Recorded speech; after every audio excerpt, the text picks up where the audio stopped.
Nessa apresentação, a gente vai falar um pouquinho sobre o experimento que o Projeto Toninhas do Brasil tem realizado em diferentes regiões da costa brasileira, para tentar implementar uma das medidas possíveis de mitigação das capturas acidentais da toninha.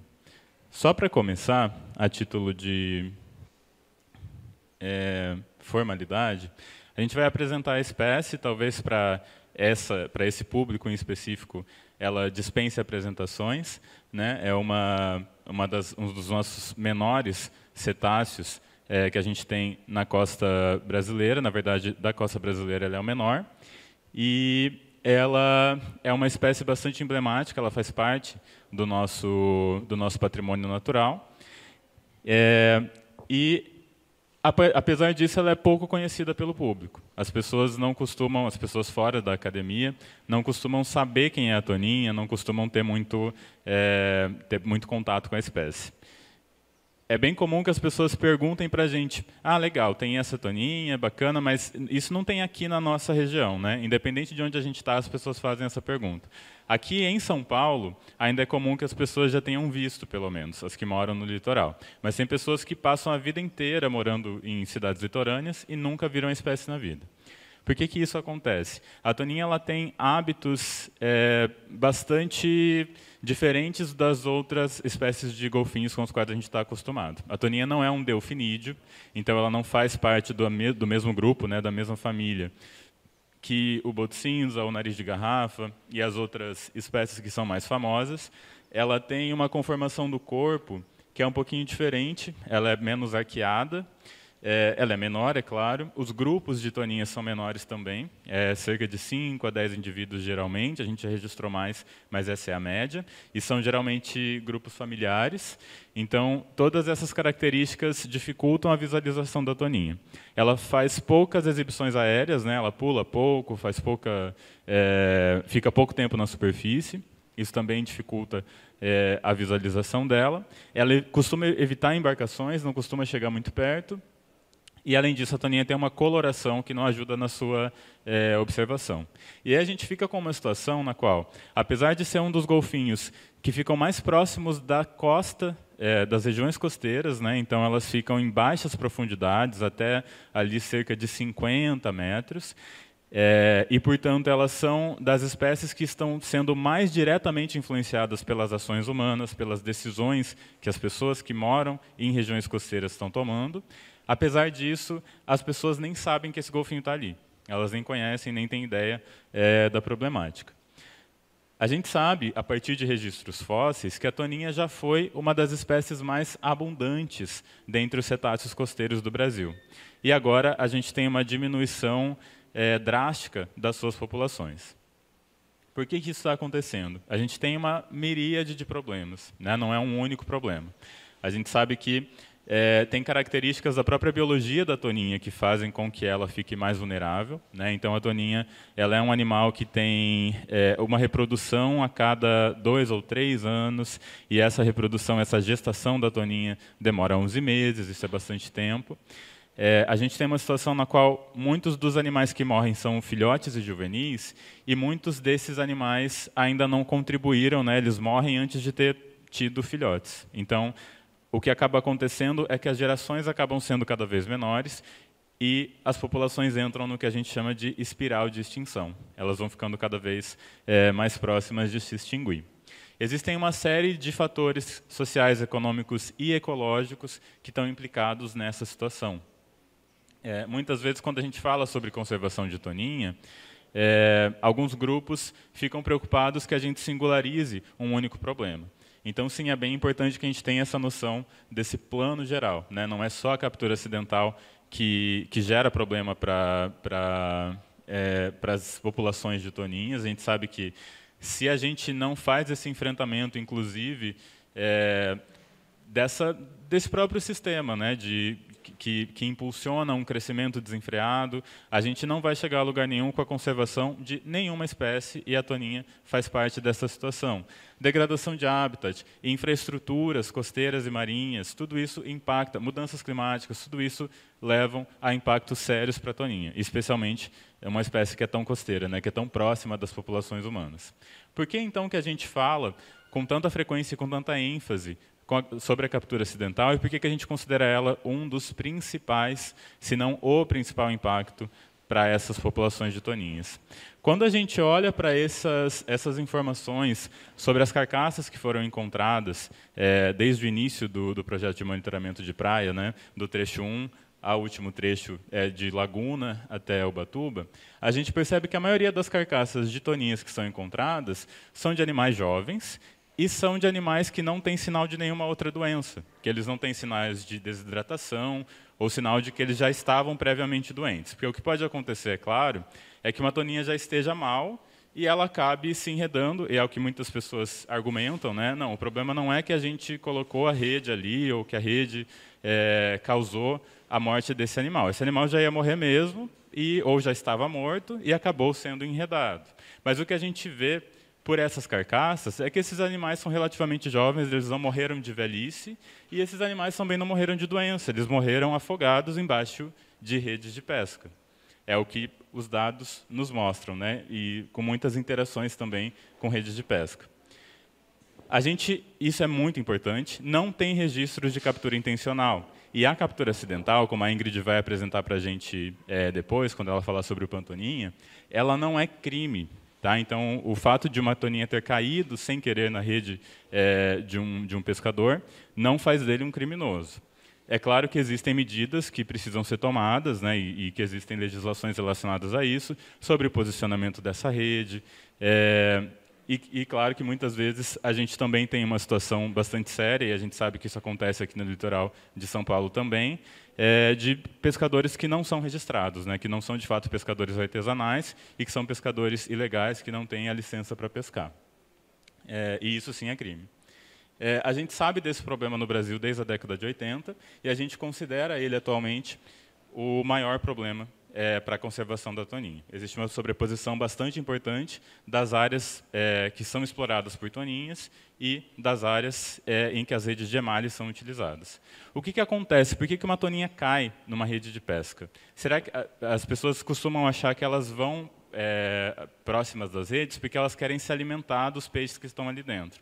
Isso é bastante improvável, porque os peixes que são alvo, né, da pesca artesanal, da pesca de emalhe, da pesca de pequena escala, que é essa pesca que ocorre nessas regiões de baixa profundidade, onde a toninha está ocorrendo, eles são muito maiores do que as presas das toninhas. O que acontece provavelmente é que a toninha ela se orienta embaixo d'água, principalmente através da ecolocalização. Então, ela emite ondas sonoras, né, de alta frequência. Essas ondas sonoras elas batem nos obstáculos que estão no ambiente e voltam para ela na forma de eco. A partir disso, ela forma uma imagem acústica do ambiente dela, como se ela estivesse fazendo uma varredura daquele ambiente. A partir dessa técnica, muito provavelmente, é difícil que ela consiga enxergar com clareza, né, fazer uma imagem acústica clara da rede de emalhe que está ali na frente, principalmente se essa rede for de nylon, porque isso impacta no quão refratável é aquela rede, no quanto ela está conseguindo fazer voltar aquele eco. O que ela vai perceber, provavelmente, são alguns filamentos de rede que estão por ali, mas ela não consegue ter clareza de que aquilo é um obstáculo sólido, do qual ela não vai conseguir atravessar. Ela vê como se tivessem ali algumas coisas flutuando ao redor dela, e ela tenta passar através daquilo. O que a gente pensa, então? Será que a gente não consegue fazer com que essas redes de emalhe sejam mais detectáveis para a toninha, com que ela tenha mais clareza de que existe um obstáculo ali na frente dela e, portanto, evite esse obstáculo? A gente foi tentando, então, pensar em algumas possibilidades para isso. Muita gente pergunta para a gente por que conservar a toninha, qual é o grande problema se uma toninha, se uma espécie for extinta, tantas outras espécies já foram extintas por aí. Tem gente que brinca que a toninha é o urso-panda dos mares, porque ela demora muito para se reproduzir, etc. Então, tem gente que diz, olha, talvez a toninha seja extinta mesmo e nem seja culpa nossa, e Faz parte. Por que a gente tenta conservar a toninha e traz ela como uma espécie bandeira de conservação? Primeiro porque é uma espécie carismática. É difícil tentar explicar para uma pessoa que a gente precisa conservar o fitoplâncton. Eu preciso de 50 minutos do tempo dessa pessoa para sequer começar a explicar para ela o que é um fitoplâncton. Só que se eu mostro para ela um golfinho carismático, conto a história desse golfinho, eu consigo trazer ela para o lado da conservação mais rápido do que se eu tivesse com uma outra espécie como bandeira dessa conservação. Além de uma espécie bandeira e uma espécie guarda-chuva, né, a partir da conservação da toninha a gente consegue estabelecer estratégias para a conservação das outras espécies que fazem parte do ecossistema dela, a gente também tem o fato da toninha ter uma importância ecológica muito grande, né? Em vários dos ecossistemas dos quais ela faz parte, ela está no topo das cadeias alimentares ou próximas do topo. Elas fazem parte dessas teias alimentares marinhas de uma forma que é muito importante para a regulação, o que a gente chama de regulação top-down, de cima para baixo dessas teias alimentares. Isso é bastante importante para o equilíbrio desse ecossistema. Então faz sentido conservar a toninha e lutar pela sua conservação. E como a gente sabe que a toninha já foi uma das espécies mais abundantes do Brasil, e a partir do momento em que a gente teve ocupações humanas no Brasil e a gente teve uma intensificação da atividade pesqueira, essa espécie passou a ser criticamente ameaçada, a gente começa a entender que, de fato, a gente tem um problema que é de origem humana, que está diretamente relacionado com a forma como a gente está utilizando esses ambientes. Como é que a gente pensa, então, em tentar solucionar esse problema? Como é que a gente tenta caminhar em direção à conservação da toninha? Por muito tempo, pessoas que trabalhavam com conservação olhavam para esses animais de maneira isolada. O meu interesse é conservar o animal X, o animal Y, ou mesmo o ecossistema X, o ecossistema Y, e é isso e pronto. Eu vou até as últimas consequências com isso, e quais vão ser os impactos sociais, econômicos dessas medidas de conservação não interessavam muito. A partir de uma série de pesquisas da expansão também da etnoecologia, né, do estudo da relação entre os seres humanos e principalmente as comunidades tradicionais e a conservação, a gente começou a entender que esse caminho precisa ser trilhado em conjunto. A gente não pode deixar ninguém às margens dessa caminhada de conservação. A gente precisa trazer as comunidades tradicionais para perto da gente para construir soluções em conjunto. É muito visível o quanto as comunidades tradicionais, principalmente as comunidades de pesca artesanal, repelem algumas soluções que tentam ser colocadas goela abaixo, né, que tentam ser colocadas de cima para baixo. Então, são pesquisadores, são acadêmicos, são pessoas que fazem leis, que discutem entre si e depois chegam até eles simplesmente à conclusão às quais elas chegaram. Agora vocês precisam fazer X, vocês precisam fazer Y. Isso tem uma rejeição absurda. Isso gera uma série de conflitos e tensionamentos entre as pessoas que trabalham com conservação e os pescadores artesanais. Então a gente tem tentado trazer essas pessoas para dentro da construção de soluções, dessas salas onde essas soluções estão sendo discutidas, estão sendo pensadas e estão sendo elaboradas. E ouvir essas pessoas também.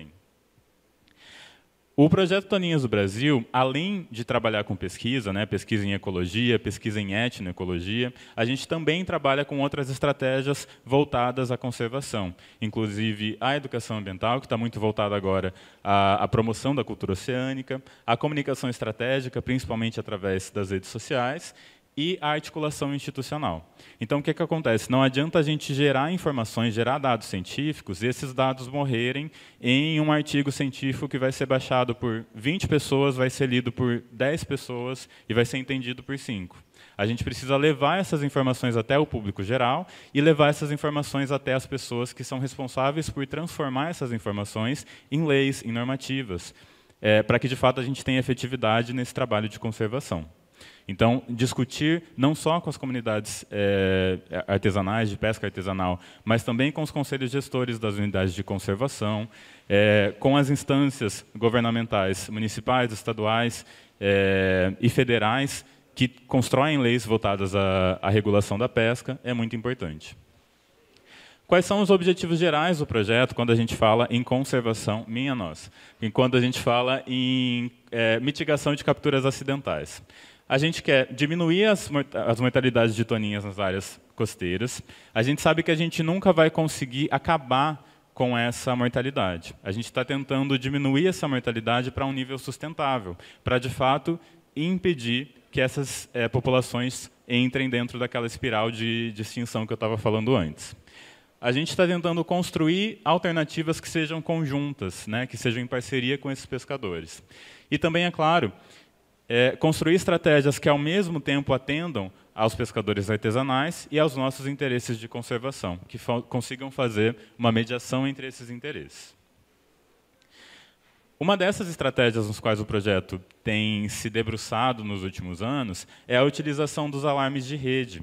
Eu vou passar para vocês esse alarme de rede aqui que a gente está utilizando, que é um que nem está na imagem ali, só para vocês verem que a gente tem uma série de modelos diferentes de alarmes. Tá? Esse que a gente está utilizando, vocês vão ver que ele está piscando. E aí vocês vão falar assim, mas esse negócio fica piscando embaixo d'água vai espantar os peixes. Ele não fica piscando embaixo d'água. Quando você coloca ele embaixo d'água, ele para de piscar. É só para a gente saber que ele está ligado. E aí vocês vão falar, mas ele não está gerando som nenhum. Ele não gera som quando ele está fora d'água. E o som que ele gera quando ele está embaixo d'água é em uma frequência que a gente não vai conseguir ouvir. No máximo, a gente vai ouvir como se fosse um zunido assim, bem distante, bem agudo. O que são os alarmes de rede? E é muito importante a gente deixar claro que esses alarmes de rede, que são popularmente conhecidos como pingers, que o Projeto Toninhas está utilizando, eles são de um tipo, de uma classe de alarmes de rede que a gente chama de Acoustic Deterrent Devices. O que são os Acoustic Deterrent Devices? Eles são equipamentos de dissuasão acústica. Como assim dissuasão? Eles fazem com que o animal mude de ideia, basicamente. Com que ele chegue perto do equipamento, ele ouve o equipamento, como se fosse um sino que tem ali por perto, ele fala, ok, tem alguma coisa aqui, e ele muda a rota dele. É basicamente isso que ele faz. Ele não gera dano para o aparelho acústico do animal. Ele não faz com que o animal... ele não faz nenhum tipo não molesta o animal de nenhuma forma. A gente tem outros equipamentos com uma energia muito maior, que chegam a 190 decibéis, que são os Acoustic Repellent Devices, que são os aparelhos de repelentes acústicos. E aí esses sim são para fazer com que o animal, como se você estivesse fazendo uma barulheira embaixo do mar, para fazer com que o animal chispe dali, saia dali. Não são esses que a gente está utilizando. Esses são utilizados, por exemplo, para evitar que pinípedes e que outros animais depredem redes de pesca. Tá bom? E não são esses que o projeto está testando. Esses equipamentos também, eles evitam um problema que a gente costuma ter com pesquisas com alarmes de rede, que é o que a gente chama de efeito Dinner Bell, efeito sininho de alimentação. Então, o que acontece? Ao mesmo tempo que esses equipamentos geram um som que fazem com que golfinhos saiam de perto das redes de emalhe, alguns desses equipamentos geravam um som que faziam com que pinípedes chegassem perto das redes de emalhe. É como se eles estivessem atraindo os pinípedes para perto e falando, olha, aqui tem alimento, venham depredar as redes. Então, isso resolvia o problema da captura acidental, ou diminuía, só que isso aumentava o problema da depredação das redes. E aí começaram a desenvolver esses equipamentos que estão passando por vocês, que a gente chama de Seal Safe, ou seja, eles são seguros para a utilização em áreas de pinípedes, porque os pinípedes não conseguem ouvir na frequência que esses equipamentos geram esse som. Na verdade, eles até conseguem, mas só se eles chegarem muito perto, tá? Porque a energia desses sons também é muito baixa.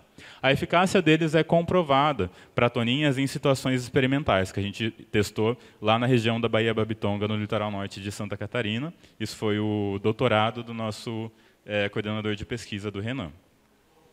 Como é que a gente quer saber, então? A gente já sabe que funciona para toninhas e a gente já sabe também que isso não afasta os peixes, não afasta as espécies-alvo da pesca. O que a gente quer saber? Se isso seria bem aceito em situações reais de pesca, pelo pescador artesanal real, e em diferentes situações de pesca. Né? A gente sabe que as frotas de pesca são diferentes, as embarcações que são utilizadas na pesca artesanal são diferentes, os tipos de rede, os tamanhos de rede, os tipos de presas, né? Os tipos de fauna-alvo são diferentes. Então, a gente testou em Laguna, ali no litoral norte de São Paulo. Aqui a gente testou em Mongaguá e também com o pessoal de Praia Grande. E a gente testou no Paraná também, em diferentes realidades de pesca, para ver como é que isso ia ser recebido pelos pelos nossos parceiros pescadores. Como é que foi realizado esse experimento? Foram colocados um alarme de rede a cada 200 metros da boia, né, das redes de emalhe, isso só com redes de fundo, tá? E para saber se as toninhas iam cair ou não, se iam cair ou não, para saber se as toninhas iam chegar perto da rede ou não, a gente utilizou esse equipamento aqui, que é um gravador acústico, ele fica fundeado e ele pode captar sons durante meses, né? A validade, a bateria desse pinger, né, do alarme de rede que está passando por vocês, ele pode durar até 2 anos. Tá? E a bateria do Cipod pode durar, desse equipamento aqui, pode durar até 4 meses. Eu vou passar por vocês. Ele é pesadinho, mas ele é funcional. Então, a gente colocava esses equipamentos de gravação de toninhas, a partir dos quais a gente conseguia detectar automaticamente se a toninha estava presente ou não ali no território pelo som que ela faz, que é um som de alta frequência e que ocupa uma faixa de frequência muito alta, muito estreita. A gente conseguia detectar se a toninha estava ali ou não. Só a toninha faz esse tipo de som aqui no litoral brasileiro. E aí a gente conseguia colocar isso em redes com alarmes de rede e em redes sem alarme de rede e comparar. E o que a gente esperava ver é que as toninhas estivessem presentes com mais frequência próximas às redes sem alarme de rede do que próximas às redes com alarme de rede. A gente também sempre colocava, sempre que possível, observadores de bordo junto com o pescador, para coletar dados adicionais, né, dados ambientais, e também para coletar as percepções desse pescador, né, fazendo um diário de bordo ali. As regiões que a gente escolheu estavam muito relacionadas à nossa permeabilidade no território, principalmente graças a esses parceiros do projeto, né? No litoral norte, a gente contou principalmente com o pessoal do projeto Argonautas, do Instituto Argonauta. A gente contou também aqui no litoral centro e no litoral norte com o pessoal da Unesp e do Biopesca. E, claro, para outras ações, a gente também sempre conta com o pessoal do Gremar e com uma rede bem grande de parceiros. No Paraná, foi com o pessoal da FPR e da Mar Brasil, e lá em Laguna, com o pessoal da UDESC. Quais foram os resultados da pesquisa? A gente fez 224 lances de pesca, 158 deles sem alarmes de rede e 66 com alarmes de rede. Foi o maior experimento do tipo já feito para a toninha. O que a gente descobriu? A utilização dos alarmes de rede reduz em até 95% a presença das toninhas próximas às redes de pesca. A gente vai rodar análises mais pormenorizadas para ver se a gente consegue chegar a um número mais exato para isso. A influência da profundidade do horário também é importante. Tá? A gente detectou uma presença maior de toninhas a partir de 15 metros de profundidade e do meio da tarde para frente, tá? Até ali o meio da madrugada. Em relação às percepções dos pescadores, não impactou a pesca deles, não diminuiu de maneira nenhuma as capturas da fauna-alvo, né, da pesca, não dificulta o manuseio da rede quando bem colocado, né, quando é colocado da maneira correta, não causa a diminuição das capturas das espécies-alvo, como eu falei, e 80% deles acreditam que o pinger pode ser uma alternativa para agregar valor para a pesca deles. Em que sentido? Talvez a partir da criação de um selo ou de alguma outra estratégia normativa para dizer essa pesca aqui, esse pescado aqui vem de um pescador que cuida das toninhas, que é amigo das toninhas. E também nenhuma avaria às redes deles foram registradas, né, o que é bem importante, e nem ao equipamento. Não impacta, então, como eu disse, as espécies-alvo da pesca. Esses 21 lances que a gente estava pareados, né, que a gente está testando, isso quer dizer que, assim, ao mesmo tempo tinha uma rede sem pinger e uma rede com pinger, a 2 milhas de distância. A gente tem, na verdade, 80 lances desses, mas a gente trouxe esses e nenhum deles a gente encontrou uma diferença, tá, na quantidade de peixes que caíram na rede, mas a gente trouxe esses daqui só como fator de comparação. O que a gente conclui, então? Os pingers são, de fato, uma estratégia que faz sentido, diminuem diretamente a captura, o potencial das toninhas chegarem perto das redes, né? Sem trazer prejuízos nenhum à pesca.